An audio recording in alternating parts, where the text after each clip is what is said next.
What is going on, everybody? Welcome to Good to Go.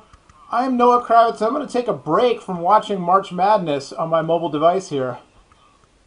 Hi, and I'm James Kidrick, and I'm going to keep watching it while we're recording because that's just James, the way I roll. James, you're a better multitasker than I am. I have no doubts about that anyway. But now we all know. How you doing today? What's going on in Houston besides the road to the Final Four? Well, that's the big news here. It's coming up, as we know, and I guess the other thing is the big onslaught of 4G, which keeps coming and hitting us right and left from all these companies. Although most of them are just calling it 4G, quite frankly. Yeah, yeah, no, I know the ability of the American marketing machine, to do things, to change the international standards for what's called 4G. Just amazing. I mean, it is timely. Joking aside, I know we're both basketball fans and psyched to watch the March Madness. It is sort of timely though, because we were talking before the show, and you were mentioning how Turner, who's got the contract starting this year for March Madness, did a really nice job with their iOS apps that I'm watching. I think you might be watching in the background there as well, and stuff like that. Streaming video is where the whole 3G versus 4G thing and all the stuff that goes along with it starts to really come into play. It does, and in fact, it's the streaming video that it does so well, which is going to really come into play with all these data caps from all these plans. Because, as we know, streaming video is the bad thing you can do and eat Yeah. up all your data cap, and then get into overage fees, and then say, "Oh my God, this is so expensive. What do I do?" I know, I know. I'll before I mention my latest experience with 4G, I will point out James did it last week. I'll do it this week. If you're interested in sponsoring the show, your logo here, and if you can hook James up with Final Four tickets since it's in his hometown, It's in Houston. I'm waiting with no tickets. you know what to do. Just I'm all drop dressed up and no place to go. drop us a line, and you could sponsor the podcast. So I got this yesterday. It goes on sale today. It's Verizon's first 4G phone, the HTC Thunderbolt. Fun. Verizon turned on their LTE network up here in the San Francisco Bay Area a while back, and I've been playing around with the Pantech modem, the USB LTE modem. The speeds have been phenomenal. I was getting, regularly 15 to 20 to 22 megs down, and regularly 10 up in excess of 10 up. And I know you had a chance to mess around with Verizon's LTE. I think even before it officially rolled out. Um, Yeah, yeah. Just before it rolled out in Houston, they hooked me up and I got on it, and it's a game changer. It was regularly as fast or faster than my home internet connectivity, which is fast. I yeah, mean, I have yeah. no complaints about that, and I think it is the 4G technology to be, quite It, frankly, in I, my experience. I would agree. I would say up until this point, I actually was most impressed with T-Mobile's HSPA Plus, where they had it turned on. Sprint was kind of first out of the gate in the U.S.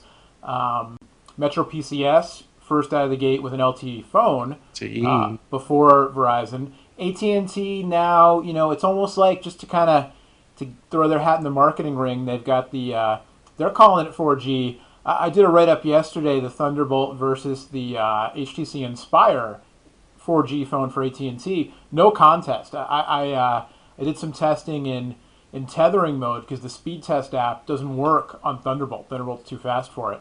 And at least where I was testing, exact same location, both phones tethering the same way, the same computer, whole thing. Verizon was 4 to 5, 6 times faster than AT&T in some cases. But the thing that you kind of alluded to when we first started talking, data caps, similar to you, Verizon's LTE just as fast for all intents and purposes as my home cable modem connection. I would switch in a second, except data caps. And for the amount of data that you use with video, and especially, we use streaming Netflix all the time now on our home TV, the living room TV set, and that's all data. And with a cable modem, doesn't matter. You pay flat fee. But with a 4G modem, you've got caps.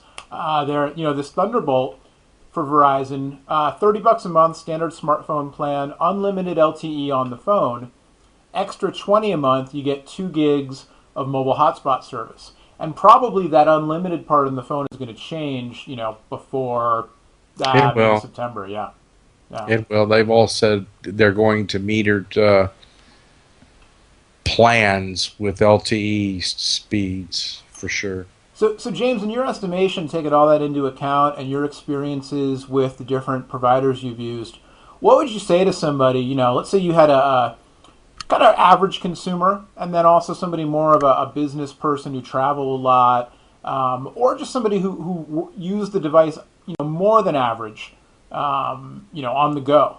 Would you recommend stepping up to a 4G service now? And if so, or if not, why? Well, I think if somebody's already a 3G customer and that's working well, I don't see running out and upgrading right away. I mean, for regular people. Right.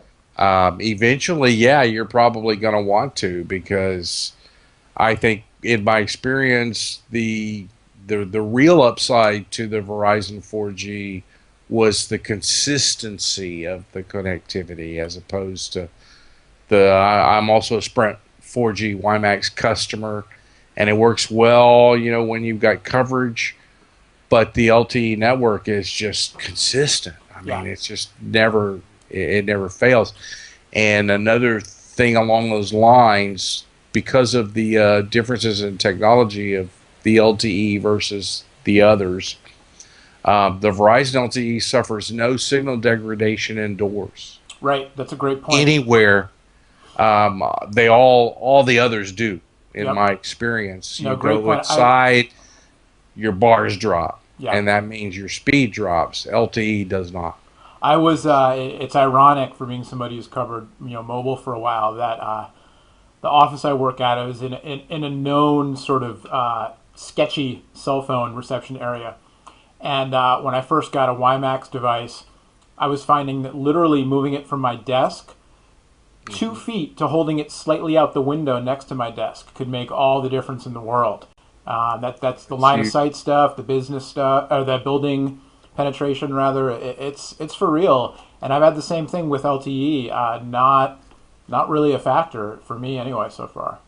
Yeah, WiMAX is particularly subject to the interference problem. I mean, I routinely go outside and have super fast speeds and just walk through a door inside and see my speed drop by half. Right, right. And that's And quite frankly, it's usually still fast enough, but right, but it does. It's noticeable. Yeah.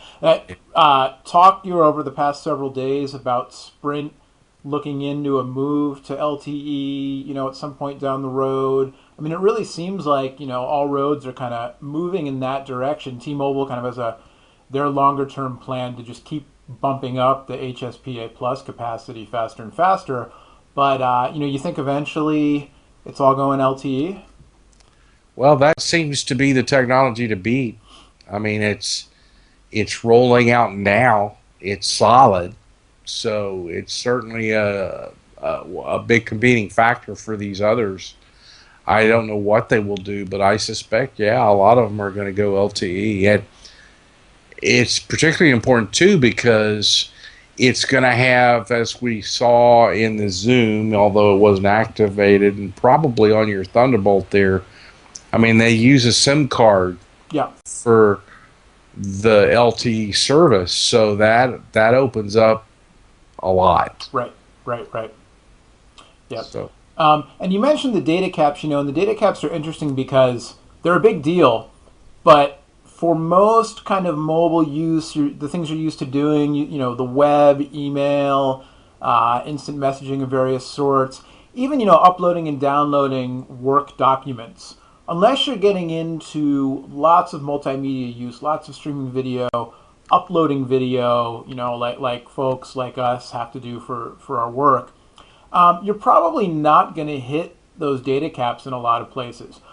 But but it's kind of like I mean, it's like a drug. Once you start using it and you realize you can do it, and you realize, like in my case, the Netflix coming through or what have you, you can hit those caps fast without realizing it, and then you're in for all sorts of hurt when you get your overage charges. Yeah, video is the big culprit with that.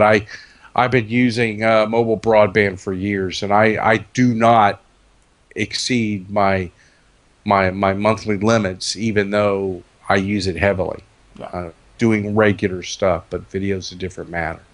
All right. Well, we promised each other, silent promise to the audience, to keep this one under wraps time wise this week. So we should wrap it up. James, if people want more of you, where can they find you, and what's going on your blog right now?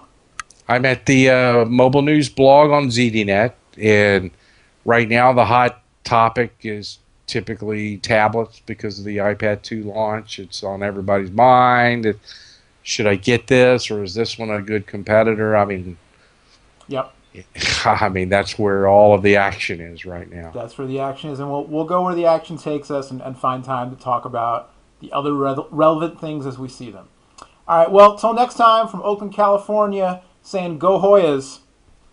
I'm Noah Kravitz from TechnoBuffalo.com. March Madness. I'm James Kendrick. James, always a pleasure. Enjoy the madness. We'll see if we can scrounge you up some tickets to the Final Four, and let's do it again next week. All right, let's do it. All right. See ya. See ya.